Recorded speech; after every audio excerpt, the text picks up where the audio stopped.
Hello students. Today our topic is some important functions and their graph. हमने last video में representation of function को पढ़ा था और कुछ टाइप्स भी पढ़े थे फंक्शन के. Now some important functions and their graphs पढ़ेंगे जो हमारे सिलेबस में इंक्लूड है. First is identity function. Identity function को कैसे रिप्रेजेंट करेंगे हम? It is defined as y equal to f x equal to x. यानी कि एफ एक्स की वैल्यू अगर एक्स के इक्वल है तो ये क्या कहलाएगा? एक identity function. For all x belong to R. R क्या रिप्रेजेंट कर रहा है यहाँ पे? R is the set of real number. तो इसका आइडेंटिटी फंक्शन का ग्राफ किस तरह से होगा? ये एक लाइन आएगी, ये किसको रिप्रेजेंट करेगी? y equal to x. हम किसी भी लीनियर इक्वेशन का ग्राफ इजिली प्लॉट कर सकते हैं क्योंकि हमने ये काम किसमें किया है? 10th क्लास में भी किया है. x की वैल्यू यहाँ पे 1 पुट करेंगे. यहाँ पे मान लिया 0 1 2 3. x की जगह पे 1 पुट कर रहे हैं. y की वैल्यू क्या आ रही है? 1 2 3. तो ये यहाँ से 1. ऐसे ही ये पॉइंट क्या कहलाएगा? 2.3. यानी कि y x की वैल्यू जो भी हम पुट करेंगे वही वैल्यू किसकी आ रही है? y की. तो ग्राफ हमारा कुछ इस तरह से आएगा. तो ये कौन सा फंक्शन का ग्राफ हो जाएगा? Identity function. अब देखो इसमें x की जगह पे हम वैल्यू क्या क्या पुट कर रहे हैं? 1 2 3 0 भी पुट कर रहे हैं. यानी कि ऑल रियल नंबर हम x की जगह पे पुट कर सकते हैं. तो इसकी डोमेन क्या हो जाएगी? Domain of function f(x). Domain क्या होती है? वो x की वैल्यू जिसके लिए हमारा फंक्शन कंप्लीटली डिफाइंड हो. हमेशा वो फंक्शन हमारा डिफाइंड होना चाहिए x की वैल्यू पुट करने के बाद. नॉट डिफाइंड नहीं आना चाहिए. यानी कि x की डेफिनेट वैल्यू ही हमारी क्या कहलाएंगी? Function. Domain of the function. तो यहाँ पे x की वैल्यू जो भी हम पुट कर रहे हैं मींस रियल नंबर, और हमें y में पुट करने के बाद y की भी वही वैल्यू निकल के आ रही है. तो मींस इसकी y की वैल्यू को हम क्या लेते हैं? रेंज. रेंज क्या होती है? y वाली वैल्यू x की वैल्यू पुट करने के बाद जो वैल्यू हमें y की फाइंड आउट होती है उनको हम क्या बोलते हैं? रेंज. तो x की वैल्यू यहाँ पे हम क्या पुट कर रहे हैं? Real number. तो so domain of function equal to r. ये भी लिख सकते हैं all real numbers. And range of the function क्या हो जाएगी? x की वैल्यू पुट करने के बाद रेंज में भी सारे क्या आ रहे हैं? Real number. y की वैल्यू क्या आ रही है? Real number. So domain of f(x) equal to range of f(x) किसके इक्वल हो गया? Real number. Now second function is constant function. कि हमेशा ये कांस्टेंट के ही इक्वल आएगा. कैसे रिप्रेजेंट करेंगे? y equal to f(x) equal to c. c क्या है यहाँ पे? कोई भी रियल नंबर कांस्टेंट टर्म. यहाँ से इसकी ग्राफ कैसे रिप्रेजेंट करेंगे? ये x एक्सिस है और ये y एक्सिस है. ये इस पे x एक्सिस पे y की वैल्यू क्या होती है? 0. तो कोई भी कांस्टेंट यहाँ पे मान लेंगे हम graph if c equal to 0. कि यहाँ पे कांस्टेंट की वैल्यू 0 है तब ये इसकी ये लाइन है ग्राफ की. अगर c की वैल्यू कांस्टेंट की वैल्यू ग्रेटर देन 0 है तो इससे क्या होगा? ऊपर की तरफ पॉजिटिव रीजन ऊपर की तरफ होता है और नेगेटिव रीजन नीचे की तरफ. ऐसे ही अगर कांस्टेंट की वैल्यू लेस देन 0 है तो क्या हो जाएगा? ग्राफ नीचे की तरफ. अब ये कांस्टेंट आ रही है तो डोमेन क्या हो जाएगी इस फंक्शन की? यहाँ पे हम x की जगह पे कुछ भी वैल्यू पुट कर सकते हैं रियल नंबर में से, लेकिन निकल के क्या आएगी वैल्यू? कांस्टेंट. कि कांस्टेंट एज इट इज रहेगा. तो मींस x की सारी वैल्यू आ जाएंगी. कौन कौन सी? All real number. तो डोमेन हो गई कांस्टेंट फंक्शन की ऑल रियल नंबर. लेकिन y की वैल्यू क्या आ रही है हमारी? Only constant c. तो रेंज में क्या आएगा? c. Now y equal to f(x) equal to c है. तो हमेशा y की वैल्यू क्या आ रही है? कांस्टेंट आ रही है. x की जो भी वैल्यू हम पुट कर रहे हैं हमेशा किसके इक्वल आएगा? c के. क्योंकि f(x) किसके इक्वल होता है? y के. और y की वैल्यू क्या आ रही है? c. तो सो range is c. Now third function is linear function. Linear function means उसकी डिग्री कितनी होगी? 1. हमने 9th 10th में पढ़ रखा है लीनियर पॉलिनोमियल, लीनियर इक्वेशन. तो ऐसे ही y equal to f(x) equal to ax plus b. यानी कि यहाँ पे x का जो पावर है वो कितनी है? 1 है. तो ये क्या कहलाएगा? एक लीनियर फंक्शन. इसका ग्राफ किस टाइप से होगा? ये इसमें हम x की वैल्यू पुट करेंगे और किसकी वैल्यू आ जाएगी? y की. इजिली हम इसमें 2-3 पॉइंट्स पुट करके इसका ग्राफ ड्रॉ कर सकते हैं. इसकी डोमेन क्या हो जाएगी? डोमेन हमें x की वैल्यू कुछ भी पुट कर सकते हैं यहाँ पे रियल नंबर में से. तो डोमेन में क्या आ जाएगा? All real number. Real number put करने के बाद y की वैल्यू भी क्या आएगी? रियल नंबर ही. क्योंकि इसमें इस लाइन पे जो भी हम पॉइंट कर रहे हैं, एक्स की वैल्यू पुट कर रहे हैं, वाई की वैल्यू पुट कर रहे हैं, हमें निकल के क्या आ रहा है, रियल नंबर ही। तो रेंज में भी कौन से नंबर आ जाएंगे, real number. So domain and range is all real number. Now fourth is absolute value function और मॉडुलस फंक्शन। इसको हम मॉडुलस फंक्शन भी कह सकते हैं। y equal to f x equal to mod x. कैसे रिप्रेजेंट करेंगे इसको, मोड एक्स से। और मोड एक्स की दो वैल्यू होंगी, अगर x की वैल्यू लेस देन 0 है तब क्या हो जाएगी, माइनस एक्स। अगर x की वैल्यू ग्रेटर देन 0 है तब मोड x की वैल्यू क्या होती है, x। इसका ग्राफ किस तरह से होगा, देखो हमेशा मोड x की वैल्यू क्या होगी, इसमें अगर हम फॉर एग्जाम्पल -3 का मोड निकालेंगे, किसके इक्वल आएगा, 3 के। -4 का निकालेंगे 4 के, -7 का निकालेंगे, मोड वैल्यू क्या आएगी, प्लस की। हमेशा प्लस की वैल्यू ही निकल के आ रही है, तो मीन्स इसका ग्राफ क्या होगा, एक्स एक्सिस से ऊपर पॉजिटिव रीजन की तरफ ही आएगा। तो मीन्स किस टाइप से होगा इसका ग्राफ, ये y equal to mod x. Now domain and range of the modulus function. Domain क्या होगी, इसके अंदर हम मोड एक्स में ऑल रियल नंबर पुट कर रहे हैं, लेकिन निकल के क्या आ रहा है हमारे, ओनली पॉजिटिव रियल नंबर। कुछ भी लिख लो यहाँ पे, माइनस की वैल्यू, ये मोड वैल्यू इसको क्या बना दे, ये जो मोड है ये क्या बना देगा इसको, पॉजिटिव। तो सो डोमेन में x की वैल्यू लेते हैं, तो x में हम क्या पुट कर रहे हैं, ऑल रियल नंबर, नेगेटिव भी और पॉजिटिव वैल्यू भी। लेकिन जो y की वैल्यू निकल के आ रही है वो क्या आ रही है, पॉजिटिव। तो मीन्स इसकी रेंज क्या हो जाएगी, all non negative real numbers. Range क्या हो गई इसकी, all non negative real number. और ये भी लिख सकते हैं all positive real numbers. Now इसकी कुछ प्रॉपर्टीज हैं।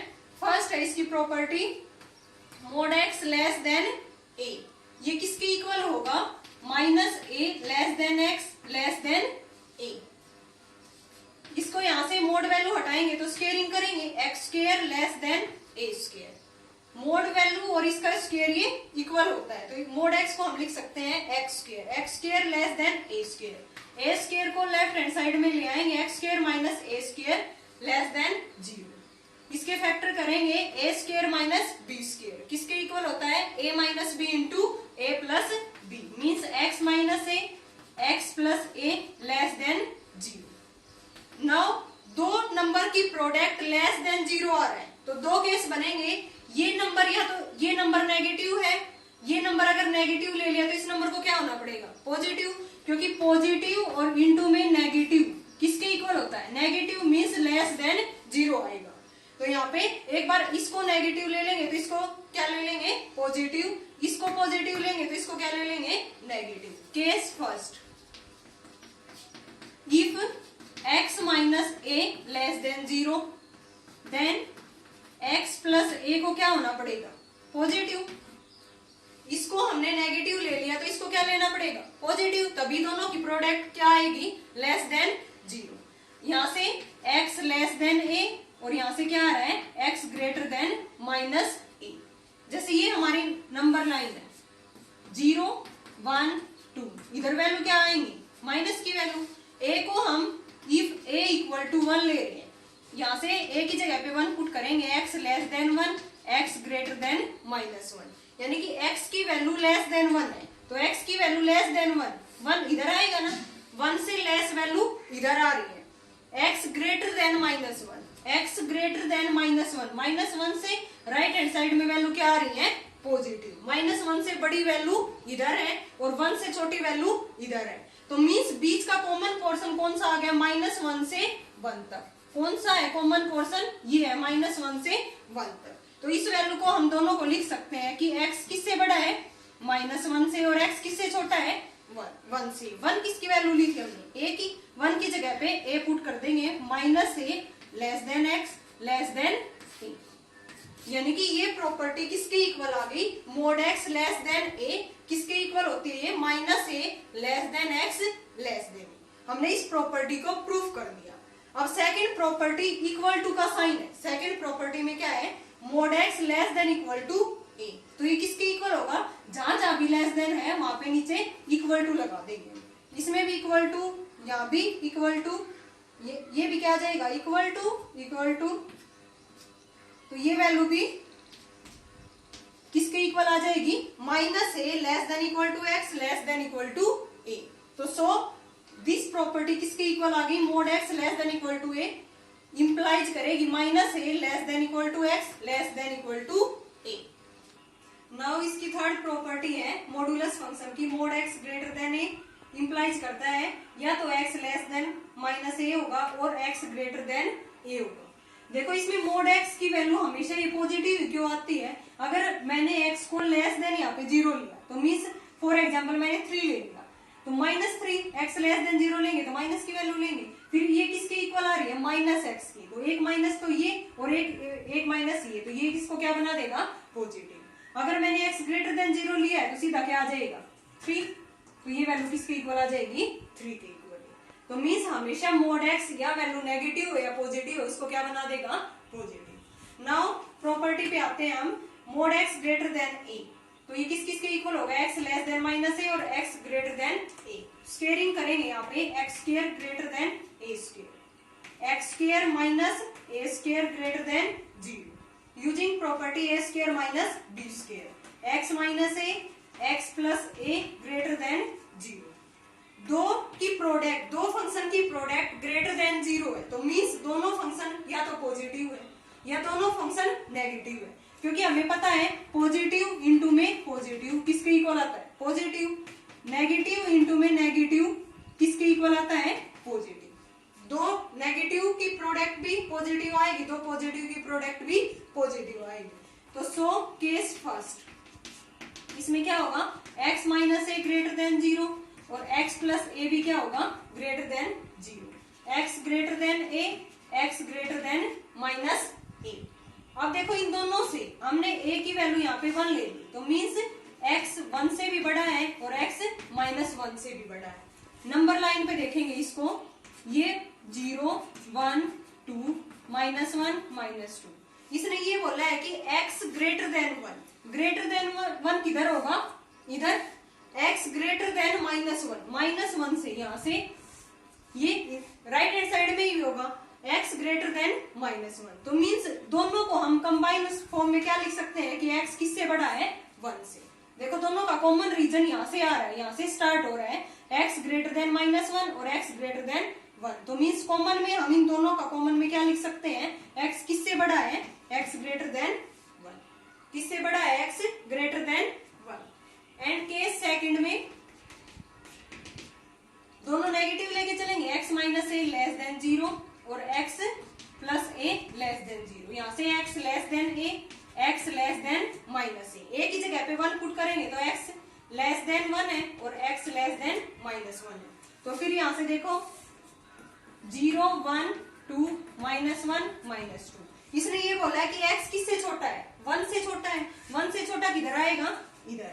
एंड x लेस है -1 से, -1 इधर है, ये भी क्या आएगा इधर। तो दोनों का कॉमन रीजन हम क्या लिख सकते हैं कि ये आ रहा है कॉमन इधर -1 से इधर, तो x less than -1 is the common region. इसको लिख सकते हैं x लेस देन -1, यानी कि mode x greater then a implies क्या कर रहा है, x लेस देन -a और x ग्रेटर देन a की वैल्यू हमने 1 मानी है तो इसको लिख सकते हैं ना x ग्रेटर देन a और x less than -a।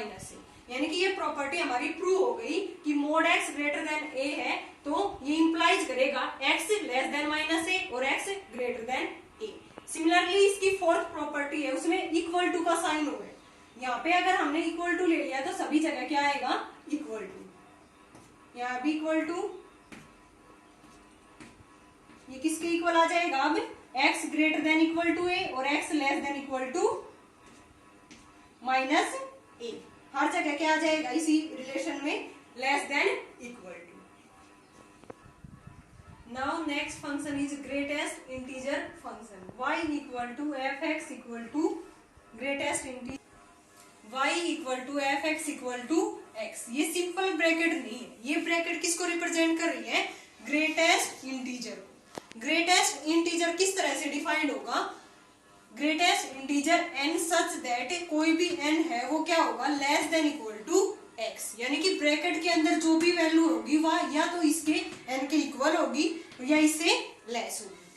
For example हमें इसकी वैल्यू बतानी है 3.5 की, तो इसकी वैल्यू क्या आएगी 3, एंड ओनली सीधा वैल्यू है, डेसिमल में कोई भी वैल्यू नहीं है तो इसकी वैल्यू सीधे एज इट इज सेम आ जाएगी। अगर माइनस में वैल्यू है तो क्या हो जाएगी, इससे छोटी वाली वैल्यू आएगी -4। यानी कि इसमें एक ट्रिक यूज करेंगे हम याद रखने के लिए कि ये हमारी नंबर लाइन है।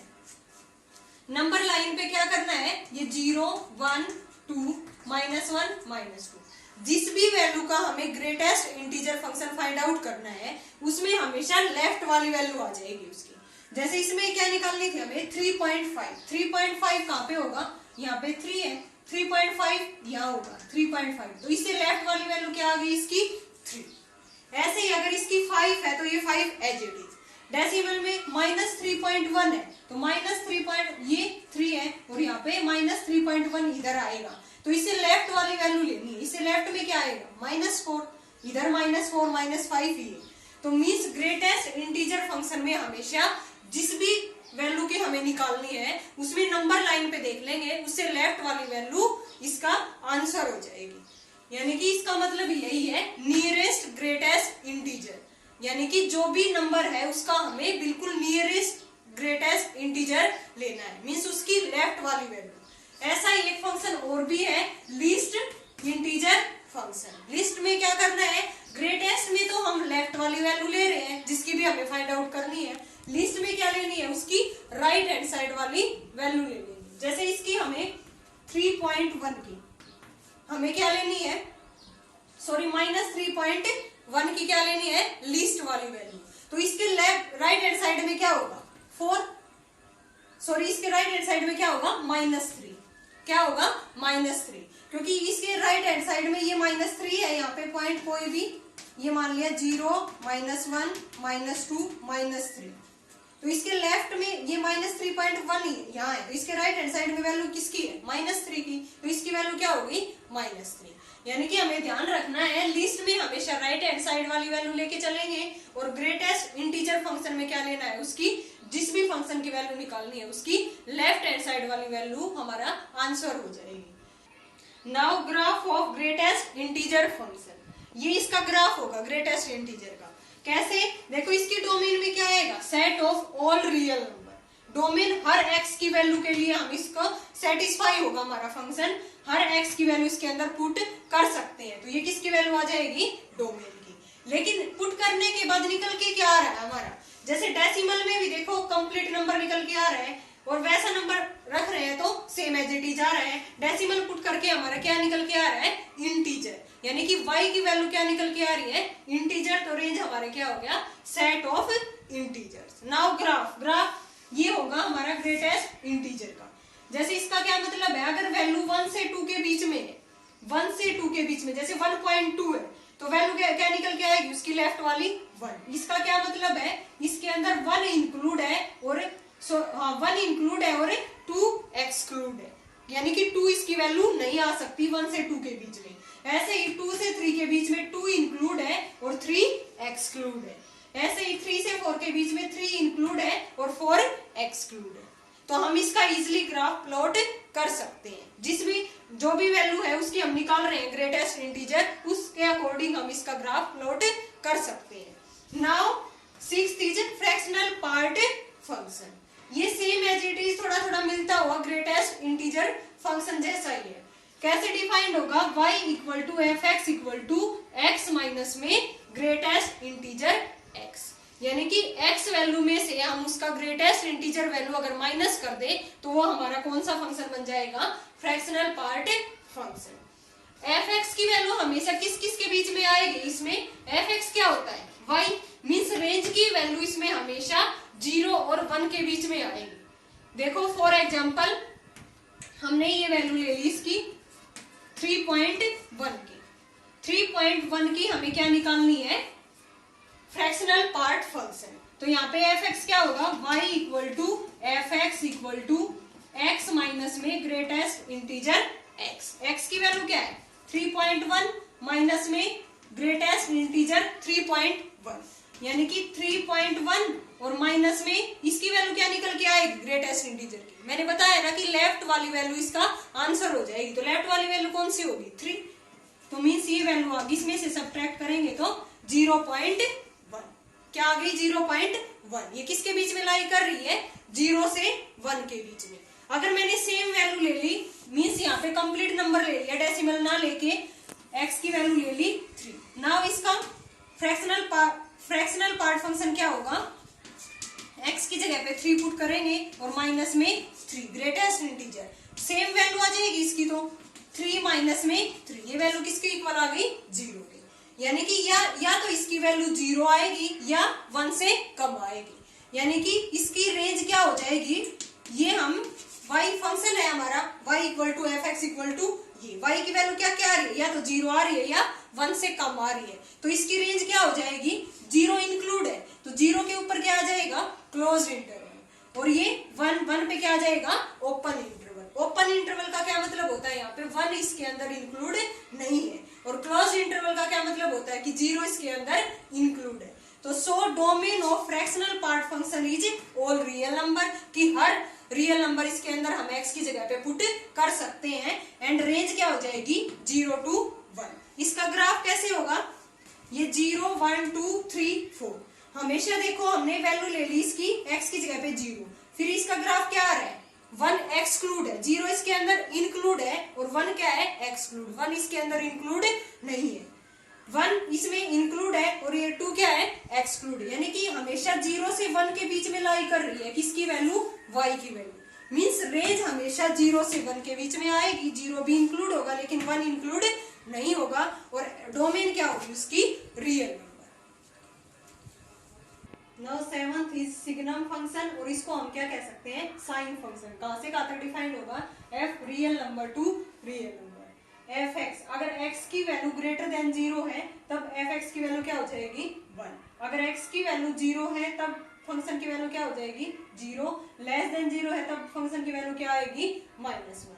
ग्राफ कैसे रिप्रेजेंट होगा इसका? देखो 0 to 1, यहाँ पे एफ एक्स इक्वल टू 1, ये लाइन रिप्रेजेंट करेगी एफ एक्स इक्वल टू 1, और ये किसको रिप्रेजेंट करेगी? एफ एक्स इक्वल टू -1, क्योंकि 1 या -1 या 0 तीन ही वैल्यू इसकी क्या आ रही है? हमारी function y equal to f x की। तो डोमेन क्या होगी? अगर हम x की वैल्यू ग्रेटर देन 0 पुट कर रहे हैं, इक्वल टू 0 कर रहे हैं, लेस देन 0 कर रहे हैं, तो मींस ऑल रियल नंबर इसके अंदर हम पुट कर रहे हैं, तो डोमेन क्या होगी इसकी? All real number. And range क्या होगी? -1 0 1। y की वैल्यू क्या आ रही है? 1 0 -1। ये तीन ही एलिमेंट किस में आ रहे हैं? रेंज में। Now last function is the 8th power function, y equal to f x equal to x की पावर n। यानी कि अगर n क्या होगा? इसमें कोई भी positive integer. And if power of x is even, हमने यहाँ पे x की पावर को जो n है उसको इवन ले लिया और एक बार क्या ले लिया? इसको ओड। अगर इवन पावर है तो जैसे 2 ले लिया, तो y equal to x square. इसका ग्राफ कुछ इस टाइप से होगा।